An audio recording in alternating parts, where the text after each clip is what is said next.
श्री शिवाय नमस्तुभ्यम दोस्तों। आप सभी लोग जानते होंगे कि पंडित जी द्वारा बताया गया अभी एक बहुत ही नया उपाय है जो कि 5 तरीकों से जल चढ़ाने वाला उपाय है। अब दोस्तों ये 5 तरीकों से जल चढ़ाने वाला उपाय पंडित जी ने पहले कभी नहीं बताया है और ये अभी अभी बताया है। इसीलिए दोस्तों सभी लोग इस उपाय को अच्छे से समझना चाहते हैं कि आखिर वो 5 तरीके से जल हम कैसे चढ़ाएं भगवान शिव जी पर, जिससे कि हमारे जीवन की सारी दुख और परेशानियां जो हैं वो दूर हो जाएं। आज की इस वीडियो में हम आपको वही 5 तरीके से जल चढ़ाने वाला पूरा उपाय अच्छे से समझाएंगे। इसलिए वीडियो को पूरा देखना, अच्छे से उपाय को समझना, फिर आप चमत्कार देखना। ठीक है, तो दोस्तों यहाँ पर पंडित जी ने क्या बताया है कि 5 तरीकों से जल चढ़ाने वाला उपाय है ना। अब दोस्तों यहाँ पर आप ये ना समझे कि ये सिर्फ एक ही उपाय है। यहाँ पर तरीके बताए गए हैं जो कि 5 तरीके हैं और ये पाँचों तरीके जो है अलग अलग हैं, एक ही तरीके बिल्कुल भी नहीं है। ठीक है, तो दोस्तों यहाँ पर 5 तरीकों से जल चढ़ाने पर आपको हर तरीका पर जल चढ़ाने पर जो है अलग अलग यहाँ पर आपको फल मिलेगा। ठीक है, जो कि आप लोगों को हम यहाँ पर बताते जाएंगे। देखिए दोस्तों, सबसे पहले स्थान पर या सबसे पहले तरीके से जल चढ़ाने वाले उपाय को हम लोग समझ लेते हैं कि पहले तरीका कौन सा होता है जो कि पंडित जी ने बताया है जल चढ़ाने का। ठीक है, तो देखो सबसे पहला जो तरीका होता है वो सादा तरीका होता है, मतलब कि नॉर्मली जो हम सभी लोग जल चढ़ाते हैं भगवान शिव जी पर वैसा ही तरीका होता है। जैसे कि आपने किसी भी दिन प्रातःकाल सुबह सुबह अपने घर से 1 लोटा जल भरा, उस 1 लोटे जल को भरकर आप सीधा गए शिव मंदिर में। शिव जी के मंदिर में जाकर आपने क्या किया, सीधा उस जल को जाकर शिव जी पर चढ़ा दिया। यही सभी लोग करते हैं ज़्यादातर, है ना। तो पहला तरीका यही है कि आप लोग 1 लोटा जल अपने घर से लेकर गए, घर वाला जल है ना, घर वाला जल लेकर गए और उसे आपने सीधा जाकर भगवान शिव जी पर चढ़ा दिया। ये सादा तरीके का जल है, इसमें हमें कुछ भी यहाँ पर अलग से करने की जरूरत नहीं पड़ती है। सीधा हम जल लेकर गए और शिव जी पर हमने चढ़ा दिया। ये पहला तरीका है जिस तरीके से सभी लोग जल यहाँ पर चढ़ाते हैं। ठीक है, अब दोस्तों शुरू होती है दूसरे तरीके की बात। अब यहाँ से थोड़ी मेन बात शुरू होगी, इसलिए थोड़ा ध्यान से सुनिएगा। देखो पहला तरीका तो सादा तरीका था, हम सभी लोग उसी तरीके से अभी तक जल चढ़ाते हैं। पर अगर हमारी कोई विशेष मनोकामना होती है, कोई विशेष काम होता है, तो अब आप लोगों को ये वाले तरीके सुनने चाहिए। ठीक है, तो दोस्तों जो दूसरा तरीका है, जिस दूसरे तरीके से पंडित जी ने जल चढ़ाने के लिए बताया है, वो दूसरा तरीका कैसा है वो आप लोग सुनिए। देखिए सबसे पहले आप अपने घर का 1 लोटा जल किसी भी दिन लेकर जाना। ठीक है, किसी भी दिन। ये 5 तरीकों से जो आप जल चढ़ा रहे हो ना, इसका ऐसा निश्चित नहीं है कि इसी दिन आप लोगों को ऐसा जल चढ़ाना है। जिस दिन आपका मन कर जाए, जिस दिन आपके जीवन में दुख और परेशानी आ जाए, तो उस दिन इन तरीकों का आप इस्तेमाल कर लेना। ठीक है, तो जो दूसरा तरीका है वो ऐसा है कि आपने अपने घर से 1 लोटा जल भरा सुबह सुबह और पहुंच गए सीधा भगवान शिव जी के मंदिर में। शिव जी के मंदिर में जाकर इस जल को आपको कुछ अलग तरीके से चढ़ाना है। ठीक है, अगर आप लोगों को रोग मुक्ति चाहिए, मतलब कि आप चाहते हो आपके घर में कभी भी कोई रोग बीमारी प्रवेश ना करे, या किसी व्यक्ति को रोग और बीमारी है वो अपनी रोग और बीमारी को दूर करने के लिए वाला उपाय करना चाहता है, या दूसरे तरीके से जल चढ़ाना चाहता है, तो वो कैसे चढ़ाए वो सुनो। देखो यहाँ पर सबसे पहली चीज़, आप शिव मंदिर में पहुंच गए, शिवलिंग के पास में पहुंच गए, तो सबसे पहले ये चीज़ देख लो कि भगवान शिव जी की शिवलिंग है, शिवलिंग की जलाधारी है। जलाधारी है तो भाई जलाधारी का विपरीत दिशा देखो। जलाधारी है, जलाधारी की विपरीत दिशा देखो, मतलब शिवलिंग का एक आगे का भाग होगा, एक पीछे का भाग होगा। तो जलाधारी की विपरीत दिशा कौन सी हुई, जो शिवलिंग है शिवलिंग का पीछे का भाग। तो आपको क्या करना है, पीछे की साइड जाकर खड़े हो जाना है। ऐसे हम जाते हैं सादा तरीके से तो हम सीधा जाते हैं, साइड से जाकर जल चढ़ा देते हैं। पर इस वाले तरीके में आपको क्या करना है कि भगवान शिव जी की शिवलिंग के पीछे जाकर अपने उसी 1 लोटे जल को लेकर खड़े हो जाना है। ठीक है, वही विपरीत दशा कहलाएगी जलाधारी की, है ना। तो शिवलिंग के पीछे साइड जितनी आपको जगह मिल जाए उतना जो है पीछे साइड आप होकर खड़े हो जाना, और खड़े होने के बाद अपना मुख आगे की तरफ करना। जिस तरफ जलाधारी होती है ना, जल जिस तरफ नीचे गिरता है उस तरफ अपना मुंह कर लेना, फिर उस तरफ मुख करके भगवान शिव जी को देखते हुए इस 1 लोटे जल को धीरे धीरे भगवान शिव जी पर चढ़ाना। ठीक है, इस तरीके से जल तब चढ़ाया जाता है जब हमें रोग मुक्ति का भगवान से आशीर्वाद चाहिए हो। ठीक है,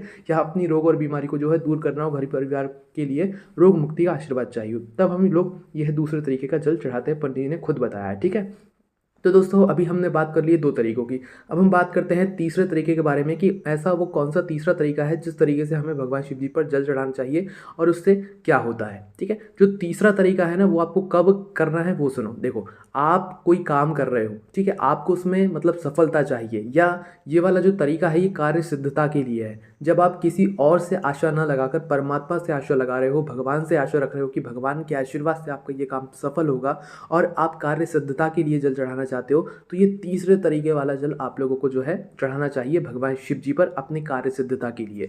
अब ये तीसरे तरीके का जल कैसे चढ़ेगा वो सुनो। देखो, इसमें भी आप लोगों को एक लोटा जल तो सभी में ही लेकर जाओगे, बस उस एक लोटे जल को चढ़ाने का मतलब तरीका बस अलग हो जाएगा। ठीक है, तो एक लोटा जल आपने अपने घर का भरा, घर का भरने के बाद आप पहुँचे भगवान शिव जी के मंदिर में। भगवान शिव जी के मंदिर में पहुँचने के बाद आपको क्या करना है वो ध्यान से सुनो। देखो, ये जल भगवान शिव जी के शिवलिंग के पास में लेकर आए। अब ध्यान से सुनो कि ये जल को आपको कैसे चढ़ाना है अपनी कार्य की सिद्धता के लिए, तीसरे तरीके वाला ये जल है ना। तो देखो, शिवलिंग के ऊपर आपने माता अशोक सुंदरी जी का स्थान देखा ही होगा, और नहीं देखा है तो हम बता देते हैं। देखिए, जो जलाधारी होती है, जलाधारी के बिल्कुल बीचों बीच एक स्थान होता है जो कि माता अशोक सुंदरी जी का होता है, शिव जी की सबसे छोटी बेटी का होता है।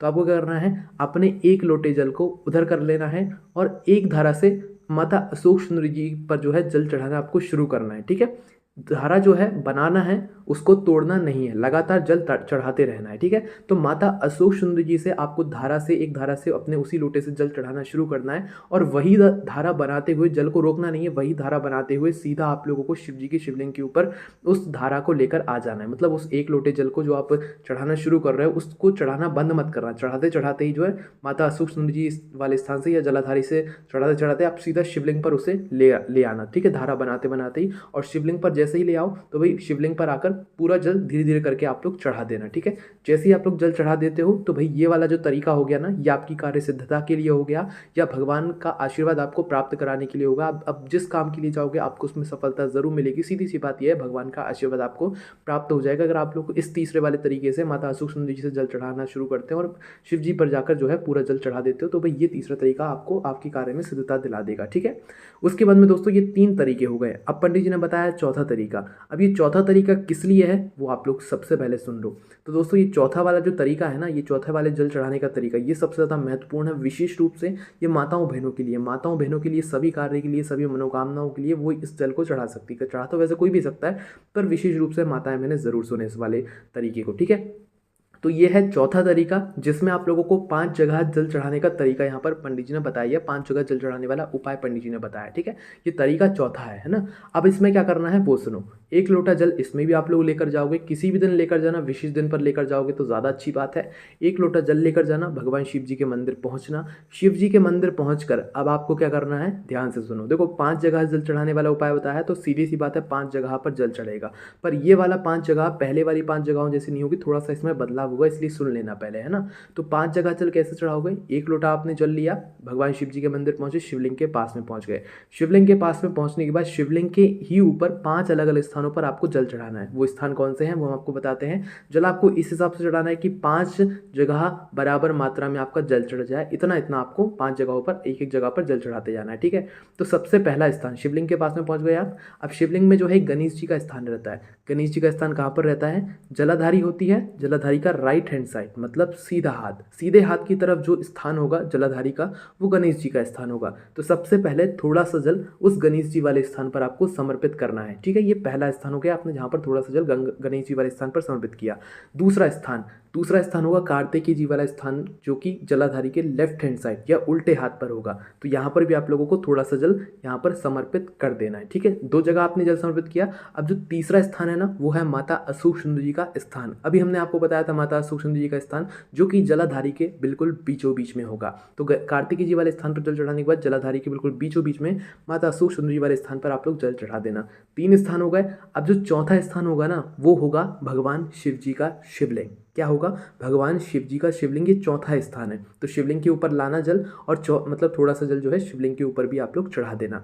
अभी एक और स्थान बचा हुआ है, इसलिए अपने जल को पूरा मत चढ़ा देना, थोड़ा सा जल बचा कर रखना। 4 स्थानों पर अभी आपने चढ़ा दिया, चौथा स्थान भगवान शिव जी की शिवलिंग थी, है ना, तो वहाँ पर जल चढ़ाया। अब जो 5वां और आखिरी वाला स्थान होगा ना, वो होगी माता, मतलब जो जलाधारी होती है वो, मतलब जहाँ पर शिवलिंग रखा हुआ होता है उसके आसपास कहीं पर भी जलाधारी के ऊपर आप लोग जो है आखिरी में जो 5वां वाला मतलब 5वां जो स्थान है जल चढ़ाने का, वो जलाधारी का ही है। तो जितना भी जल बचे वो जलधारी के ऊपर आप चढ़ा देना और भगवान से प्रार्थना कर लेना। माताओं बहनों की जो मनोकामना हो, उनको जो चाहिए हो वो उनसे बोल देना, आपको वो ज़रूर प्राप्त हो जाएगा। तो ये वाला जो उपाय विशेष रूप से माताओं बहनों के लिए, कर सभी सकते हैं पर विशेष रूप से माताओं बहनों के लिए है। 5 जगह जल चढ़ाने वाला ये तरीका है ना, ये चौथा तरीका था हमारे, जो कि पंडित जी ने अभी अभी बताया है। अब दोस्तों बात करते हैं 5वें और आखिरी तरीके के बारे में। जिस तरीके से अगर आप लोग जल चढ़ाते हो तो भाई आप जिस कार्य में जाओगे, आप जिस कार्य को करने के लिए जाओगे, आप उसमें सफल हो जाओगे।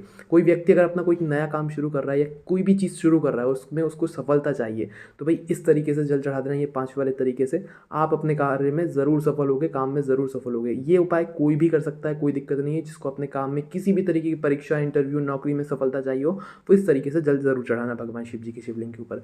इसमें भी आप लोगों को 1 लोटा जल लेकर जाना है। 1 लोटा जल लेकर किसी भी दिन जब आपका मन कर जाए भगवान शिव जी के मंदिर पहुंचना है सुबह-सुबह।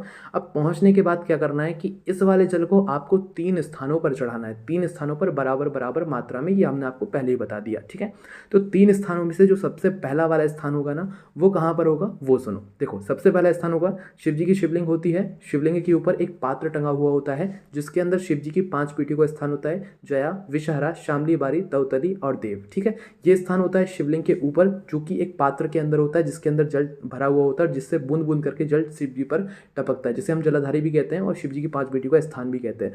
तो आपको सबसे पहले 1 लोटा जल ले जाकर थोड़ा सा जल, क्योंकि 3 जगहों पर आपको चढ़ाना है बराबर मात्रा में, तो सबसे पहले थोड़ा सा जल आप लोग उस जलाधारी के अंदर चढ़ाओगे, मतलब उसी पात्र के अंदर जिसके अंदर से जो है बूंद बूंद करके जल शिव जी पर टपकता है, उस पात्र के अंदर थोड़ा सा जल चढ़ा देना, ठीक है। फिर उसके बाद में जो दूसरा स्थान है दोस्तों, दूसरा स्थान है माता अशोक सुंदर जी का स्थान। ये आप सभी लोग जानते ही हो, जलाधारी के बिल्कुल बीचों बीच। तो उस पात्र में जल चढ़ाने के बाद, शिव जी की 5 बेटियों वाले स्थान पर जल चढ़ाने के बाद, आप लोगों को दूसरा जो जल चढ़ाना है, दूसरा अपना हिस्सा जल का, वो चढ़ाना है माता अशोक सुंदर जी वाले स्थान पर, उसी 1 लोटे जल के अंदर से, ठीक है। यहाँ पर आपने थोड़ा सा जल चढ़ा दिया माता अशोक सुंदर जी वाले स्थान पर। अब जो आपका आखिरी में जितना भी जल बचा हुआ होगा, ये सीधा आप लोग शिव जी की शिवलिंग पर लेकर आओगे और शिवलिंग पर यह आप पूरा जल चढ़ा दोगे, ठीक है। तो ये 3 स्थान हो गए, 3 जगहों पर आपको बराबर मात्रा में जल चढ़ा देना है। इस उपाय को करने से या इस 5वें तरीके का जल शिव जी पर चढ़ाने से आपको आपके हर काम में सफलता मिलती है। कोई भी काम हो आपको उसमें सफलता जरूर मिलेगी, ठीक है। तो दोस्तों, ये 5 तरीके पंडित जी ने बताए और पहली बार बताए हैं, ये पहले नहीं बताए, इसलिए इस वीडियो को शेयर करना ज़्यादा से ज़्यादा। जिनको बात अच्छे से समझ नहीं आई हो वो कमेंट करके बताना। हमने आपको वैसे तो बहुत अच्छे से समझाने की कोशिश करी है, और ये 5 तरीके को जल आप अपने हिसाब से करना, ज़रूरी नहीं कि आप हर तरीके से जल चढ़ाएं। एक ही लोटा लेकर जाना है और जो आपकी ज़रूरत हो उस हिसाब से आपको भगवान शिव जी पर जल चढ़ाना है। बाकी दोस्तों, कोई भी दिक्कत, समस्या, परेशानी आती है आप हमसे कमेंट करके पूछ सकते हैं। ओम नमः शिवाय, जय भोले बाबा, श्री शिवाय नमस्तुभ्यम।